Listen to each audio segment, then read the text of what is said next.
Hemos estado viendo los diferentes contextos que son importantes a la hora de estudiar las escrituras y hoy vamos a continuar con el contexto literario.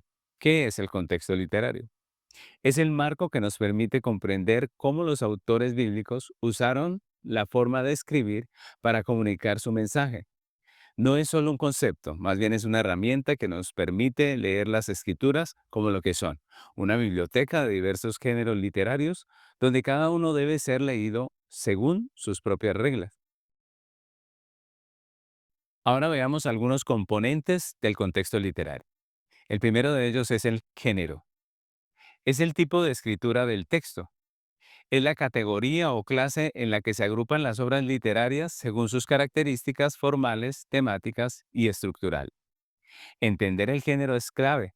Por ejemplo, la poesía de los salmos usa un lenguaje emotivo y figurado para adorar, para lamentar, para expresar todas esas emociones que sabe expresar el salmista, mientras que la ley en Deuteronomio es precisa, es directa y es usada para instruir, para decir lo que está bien, lo que está mal. Son dos géneros muy diferentes. Otro componente es la estructura. Se refiere a cómo está organizado un libro o pasaje. Por ejemplo, las cartas de Pablo tienen una estructura clara. Primeramente un saludo, luego un cuerpo con la enseñanza principal, que generalmente primero es doctrina y luego la práctica, y por último está la conclusión. En cambio, las narraciones son una serie de eventos, uno tras otro. Es una estructura totalmente diferente. Otro componente es el argumento. Es la lógica del autor. Cada escritor bíblico tiene un punto que quiere demostrar y el contexto literario nos ayuda a seguir el hilo de su argumentación para que no extraigamos un versículo de su lugar, de su contexto, y terminemos dándole un significado equivocado. Otro componente es el vocabulario, que es el uso de palabras y frases en su contexto original. Y esto incluye la repetición de palabras, que es algo muy usado por los judíos, el uso de metáfora y el significado de las palabras en el idioma original. Ahora veamos la importancia del contexto literario. El contexto literario es la base para poder entender, interpretar y aplicar las enseñanzas de las escrituras. Vamos a ver tres razones por las cuales esto es así. Primeramente, porque previene la mala interpretación. Si no entendemos el contexto literario, podemos llegar a malinterpretar lo que estamos leyendo. Por ejemplo, si leemos Proverbios sin entender su género literario, que es sabiduría poética, podemos cometer un error común al interpretarlo. Generalmente las personas interpretan el libro de Proverbios como promesas absolutas o leyes infalibles. Y eso es un error. Un ejemplo clásico es el Proverbio 22:6 que dice, instruye al niño en su camino, y aun cuando fuere viejo no se apartará de él. Una lectura literal y fuera de contexto podría llevar a las personas a tener una decepción con ese pasaje. Muchas personas han criado a sus hijos en hogares cristianos, pero sus hijos al llegar a la madurez se alejan de la fe. Si se interpreta este versículo como una promesa garantizada, la persona podría llegar a cuestionar la fidelidad de Dios o tal vez a sentirse fracasada como padre, como madre. Pero al reconocer que Proverbios es un género de sabiduría que contiene principios sabios y que no es uno de ley o de promesa, el pasaje adquiere un verdadero significado maravilloso. En realidad es una guía, no es una garantía. Los proverbios, al ser principios que generalmente son ciertos y no promesas absolutas, pues describen cómo funciona el mundo de Dios en la mayoría de los casos. Si un niño es instruido en la fe, es muy probable que se mantenga en ese camino. Pero esta no es una promesa a prueba de fallos. También debemos tener en cuenta que al ser una colección de principios, los proverbios requieren más contexto. La sabiduría en proverbios se debe ver como un todo. Por ejemplo, Proverbios 29:15 dice, la vara y la corrección dan sabiduría, mas el muchacho consentido avergonzará a su madre.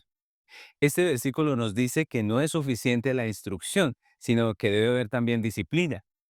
Y en algunos proverbios se nos advierte de la realidad del hijo necio, que a pesar de que su padre le instruye en la sabiduría divina, él se aparta de ella.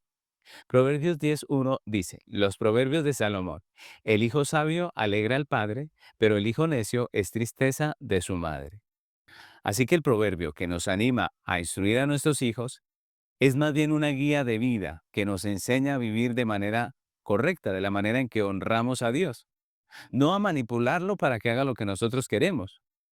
Nos anima a ser fieles en nuestras responsabilidades, a sembrar la semilla del Evangelio en nuestros hijos y a confiar en la soberana providencia de Dios. Otra razón por la que es importante el contexto literario es porque revela la intención del autor. Entender el género literario del texto nos ayuda a saber por qué el autor eligió ciertas palabras o cómo quería que su mensaje fuera recibido. Un ejemplo muy claro está en la carta del apóstol Pablo a los romanos. Si leemos Romanos simplemente como un tratado teológico, podemos llegar a la conclusión de que Pablo está presentando una doctrina teórica fría y podríamos pensar que sus argumentos sobre el pecado y la salvación son solo una exposición teológica desvinculada de la vida real. Pero al leer Romanos como lo que es una carta, una epístola, el contexto literario nos revela la intención de Pablo. Las cartas del Nuevo Testamento tenían un propósito claro y práctico. Romanos 1:7, miren lo que dice. A todos los que estáis en Roma, amados de Dios, llamados a ser santos, gracia y paz a vosotros de Dios vuestro Padre y del Señor Jesucristo. Y en los versículos 16 y 17 dice el apóstol Pablo, porque no me avergüenzo del Evangelio, porque es poder de Dios para salvación a todo aquel que cree, al judío primeramente y también al griego. Porque en el Evangelio la justicia de Dios se revela por fe y para fe, como está escrito, mas el justo por la fe vivirá.